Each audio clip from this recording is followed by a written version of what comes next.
One of the most exciting things, I think, for a lot of us to see, although President Trump will probably never get the full credit he's due for this, is the release of the final American hostage by Hamas. This is Eden Alexander. I met his family actually in New York last year, and I know the suffering they've gone through. I can only imagine, Libby, if you had a child being held by a terrorist organization for over 500 days, finally knowing that he is going to be released, that you're going to be able to see him again.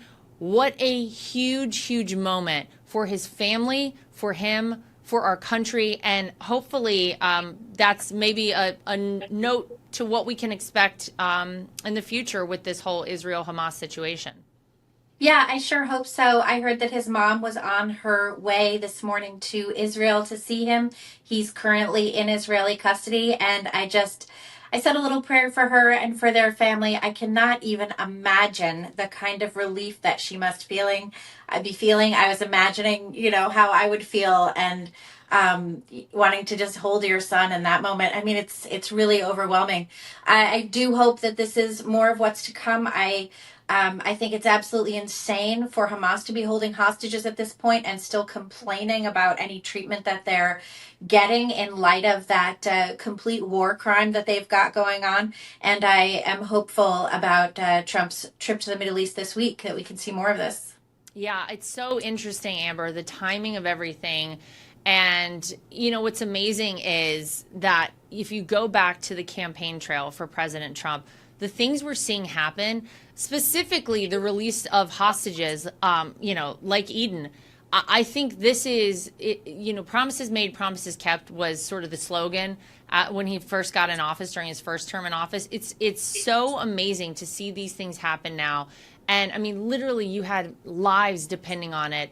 And here we are to see this happen. I could not be happier to hear this news. I think, Laura, that the hostage negotiations and releases under both the first and second term of the Trump administration have been one of the underrated accomplishments of this president. I mean, in the first term, we saw Otto Warmbier come home from North Korea, obviously a tragic outcome there, but his family got to see him one last time before his tragic passing. There was Pastor Andrew Brunson from Turkey. And in this administration, we've seen the ballerina come home from Russia, and now this last American hostage being held by Hamas. Whoever is leading the negotiation team, Steve Witkoff, other members of the administration, they've been doing an excellent job. And it provides great comfort to Americans to know that, God forbid, if you travel abroad and something unjust happens to you, that Trump is going to fight for your safe return home. Yeah, it's incredible to see. And I'm glad you brought up the ballerina. Ksenia is her name. And I actually got to meet her last week, the day that she got to shake the president's hand and say thank you to him for sealing her release and her, return to the United States. It's so emotional for these people. And Amber, I'm glad you brought up Steve Witkoff. I'm going to have to give him a shout out.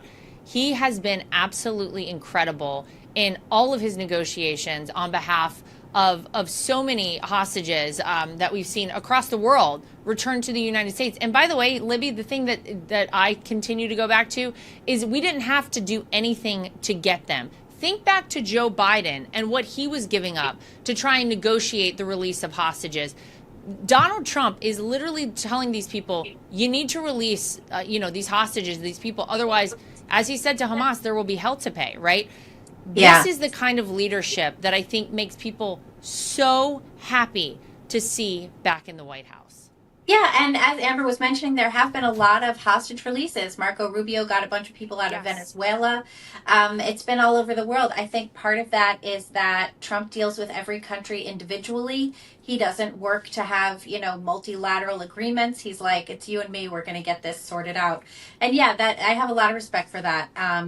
And I think it does do well for Americans to know. As Amber was saying, I was just thinking about that if you're overseas, he's going to get you home. And you did have the Biden administration really ignoring that, right? He got Brittany Griner out, but left Paul Whelan behind. And we had to release some international arms dealer who was, I think, his nickname is the Merchant of Death. Like, that's his nickname. And we're like, oh, no, here you go. Just have this guy. And also with Idan Alexander, Israel wasn't made to release another 1,000 terrorists from their prisons. So I think that's a good outcome as well, because that's insane that that's what they have to do to get dead bodies back of Israeli citizens. Yeah. Oh, it's horrific. For full shows, live and on demand, it's Salem News Channel.